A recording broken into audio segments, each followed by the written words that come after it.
कहते हैं जिंदगी में कई चुनौतियों का सामना करना पड़ता है और एक मुकाम पाने के लिए संघर्ष कर लंबा सफर तय करना पड़ता है। कुछ ऐसा ही सफर तय किया है गुजरात राजकोट से पद्मश्री अवार्ड विजेता हेमंत चौहान ने। विरासत में अपने दादा और पिता से संगीत को आगे ले जाने का सफर उन्होंने संघर्ष के साथ तय किया और आज अपनी अलग पहचान बनाई है। दादा और पिता से मिली विरासत। गुजरात राजकोट के रहने वाले 68 वर्षीय पद्मश्री अवार्डी हेमंत चौहान ने बताया कि उनके दादा और पिता भी संत वाणी गाया करते थे। उन्हीं को देखते देखते उन्होंने भी संगीत में अपना मन लगाना शुरू कर दिया। उन्होंने बताया कि शुरुआत में वह आरटीओ ऑफिस में काम करते थे और आरटीओ ऑफिस में रहते रहते भक्ति संगीत के लिए समय नहीं मिल पाता था। ऐसे में उन्होंने अपनी नौकरी छोड़कर अपने आप को पूरी तरीके से भक्ति संगीत को समर्पित कर दिया।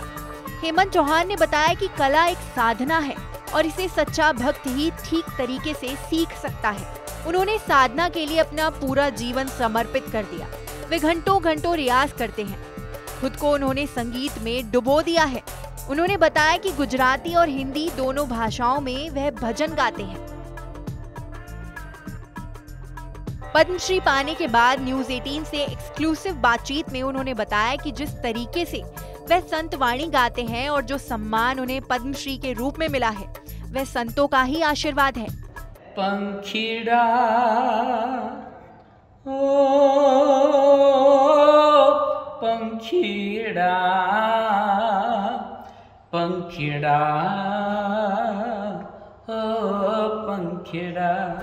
संतों की कृपा है जिसकी वजह से उन्हें गर्व महसूस करने का मौका मिला है। उनका ये भी मानना है कि ईश्वर की कृपा के बिना कुछ भी संभव नहीं है।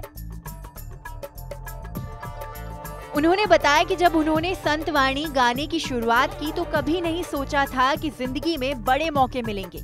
उन्होंने सपने में भी नहीं सोचा था कि उन्हें देश विदेश में पहचान मिलेगी। उन्होंने बताया कि नवरात्रों के दिनों में वह अमेरिका, फ्रांस और ऑस्ट्रेलिया में जाकर अपनी भजन प्रस्तुति देते हैं।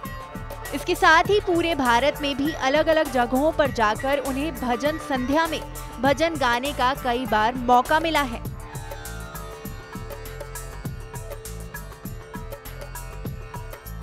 उन्होंने बताया कि भजन उनके लिए एक औषधि की तरह है, जड़ी बूटी की तरह है। बिना भक्ति संध्या के उनके जीवन में कुछ भी नहीं है। उनका सपना है कि वह अपने ही जैसे और भी बच्चों को धार्मिक संगीत के लिए प्रशिक्षित करें। उन्होंने बताया कि आजकल के युवा सिर्फ मशहूर होने के लिए गायकी के क्षेत्र में आना चाहते हैं, लेकिन गायकी की कला एक साधना है जिसमें खुद को लीन करना पड़ता है और जो सच्चे मन से धार्मिक संगीत सीखना चाहते हैं वह उन्हें सिखाने के लिए बिल्कुल तैयार हैं। लेकिन जो मशहूर होने के लिए गायकी के क्षेत्र में आना चाहते हैं वह सच्ची साधना नहीं कर पाते। उन्होंने बताया कि उनका बेटा मयूर और बेटी गीता भी उनके साथ भजन गीत गाते हैं, धार्मिक गीत गाते हैं और उन्होंने अपना एक स्टूडियो तैयार किया है जिसमें वह अपने सभी भजनों को रिकॉर्ड करते हैं। उनका पूरा काम उनका बेटा मयूर संभालता है। पद्मश्री अवार्डी हेमंत चौहान ने बताया कि उन्होंने 8000 से अधिक धार्मिक भजन गाकर वर्ल्ड रिकॉर्ड भी बनाया है और अब पद्मश्री मिलना उनके लिए गर्व का पल है। उन्होंने कभी नहीं सोचा था कि इतना बड़ा सम्मान मिलेगा। पद्मश्री मिलने के बाद उन्होंने कहा कि एक सम्मान मिलने के बाद उस सम्मान का सम्मान करना सबसे बड़ी चुनौती है और एक बड़ी जिम्मेदारी आती है। प्रधानमंत्री नरेंद्र मोदी उन्हें पंखीड़ा के नाम से जानते हैं और ये उनके लिए बेहद गर्व की बात है कि प्रधानमंत्री नरेंद्र मोदी उन्हें उनके संगीत से पहचानते हैं। हेमंत चौहान ने कहा कि पहले के जो कलाकार हैं, जो गायक हैं, उनके लिए संगीत साधना है, लेकिन आज के समय में संगीत के क्षेत्र में कई बदलाव देखने को मिल रहे हैं। युवा इसे प्रोफेशन समझने लगे हैं और सिर्फ मशहूर होने के लिए वे गायकी के क्षेत्र में आते हैं